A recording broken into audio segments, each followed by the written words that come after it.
ایک بت پرست کا قبول اسلام۔ حضرت عبدالواحد بن زید رحمۃ اللہ علیہ فرماتے ہیں کہ ہم لوگ ایک مرتبہ کشتی میں سوار جا رہے تھے۔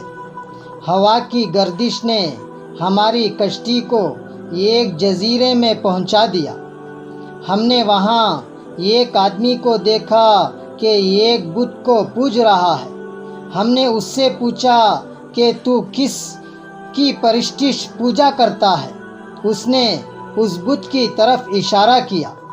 ہم نے کہا تیرا معبود خود تیرا بنایا ہوا ہے، اور ہمارا معبود ایسی چیزیں بنا دیتا ہے جو اپنے ہاتھ سے بنایا ہوا ہو، وہ پوجنے کے لائق نہیں ہے۔ اس نے کہا تم کس کی پرستش کرتے ہو؟ ہم نے کہا اس پاک ذات کی جس کا عرش آسمان کے اوپر ہے، اس کی گرفت زمین پر ہے، اس کی عظمت اور بڑائی سب سے بالا تر ہے۔ کہنے لگا تمہیں اس پاک ذات کا علم کس طرح ہوا؟ ہم نے کہا اس نے ایک رسول قاصد ہمارے پاس بھیجا جو بہت کریم اور شریف تھا۔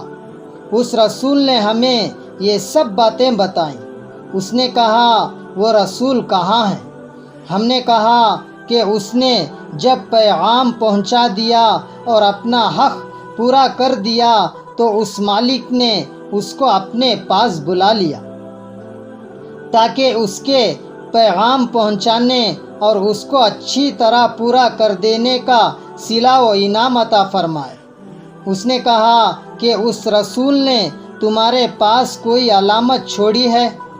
ہم نے کہا اس مالک کا پاک کلام ہمارے پاس چھوڑا ہے۔ اس نے کہا مجھے وہ کتاب دکھاؤ۔ ہم نے قرآن پاک لا کر اس کے سامنے رکھا۔ اس نے کہا میں تو پڑھا ہوا نہیں ہوں، تم اس میں سے مجھے کچھ سناؤ۔ ہم نے ایک سورت سنائی، وہ سنتے ہوئے روتا رہا یہاں تک کہ وہ سورت پوری ہو گئی۔ اس نے کہا اس پاک کلام والے کا حق یہی ہے کہ اس کی نافرمانی نہ کی جائے۔ اس کے بعد وہ مسلمان ہو گیا۔ ہم نے اس کو اسلام کے ارکان اور احکام بتائے اور چند سورتیں قرآن پاک کی سکھائی۔ جب رات ہوئی، عشاء کی نماز پڑھ کر ہم سونے لگے تو اس نے پوچھا کہ تمہارا معبود بھی رات کو سوتا ہے؟ ہم نے کہا وہ پاک ذات حی و قیوم، زندہ اور قائم رہنے والی ہے، وہ نہ سوتا ہے نہ اس کو اونگ آتی ہے۔ آیت الکرسی۔ وہ کہنے لگا تم کس قدر نالائق بندے ہو کہ آقا تو جاگتا رہے اور تم سو جاؤ۔ ہمیں اس بات کی بڑی حیرت ہوئی۔ جب ہم اس جزیرے سے واپس ہونے لگے تو وہ کہنے لگا کہ مجھے بھی اپنے ساتھ ہی لے چلو تاکہ میں دین کی باتیں سیکھوں۔ ہم نے اپنے ساتھ لے لیا۔ جب ہم شہر آبادان میں پہنچے تو میں نے اپنے ساتھیوں سے کہا کہ یہ شخص تو نو مسلم ہے، اس کے لیے کچھ معاش روزی کا فکر بھی چاہیے۔ ہم نے کچھ درہم چندہ کیا اور اس کو دینے لگے۔ اس نے پوچھا یہ کیا ہے؟ ہم نے کہا کچھ درہم ہے، ان کو تم اپنے خرچ میں لے آنا۔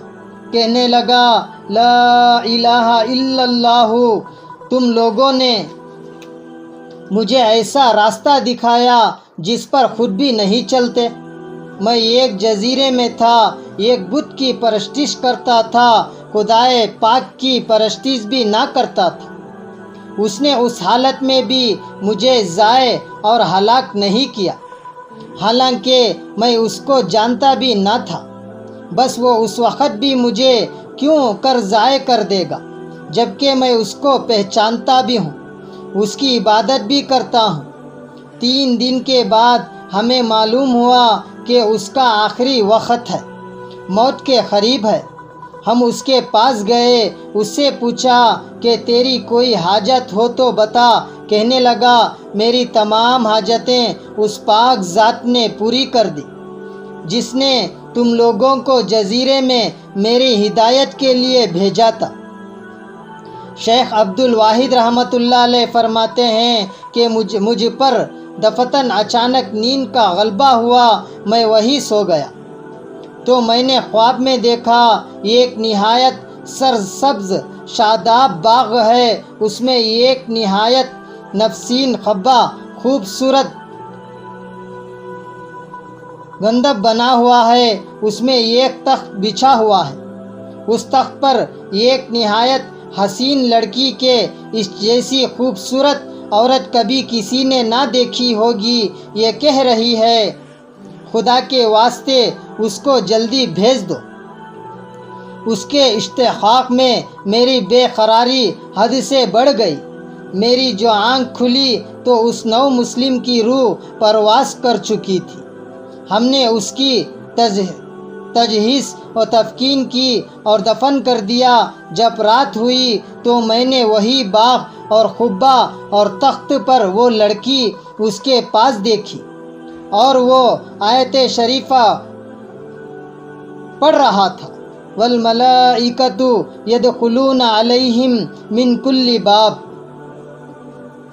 سورہ رعد، جس کا ترجمہ یہ ہے، اور فرشتے ان کے پاس ہر دروازے سے آتے ہوں گے اور ان کو سلام کرتے ہوں گے، جو ہر قسم کی آفت سے سلامتی کا خوشخبری ہے، اور یہ اس وجہ سے کہ تم نے صبر کیا تھا اور دین پر مضبوط جمے رہے، بس اس جہاں میں تمہارا انجام بہت بہتر ہے۔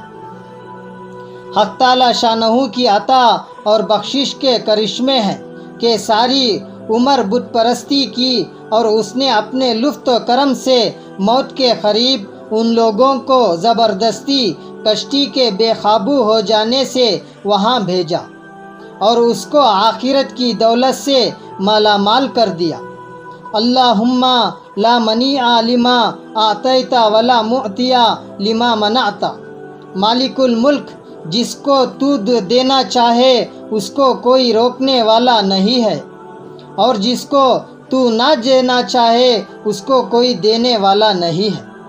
اور بزرگان دین کے واقعات کو سننے کے لیے اس چینل کو سبسکرائب کرے اور زیادہ سے زیادہ شیئر کرے۔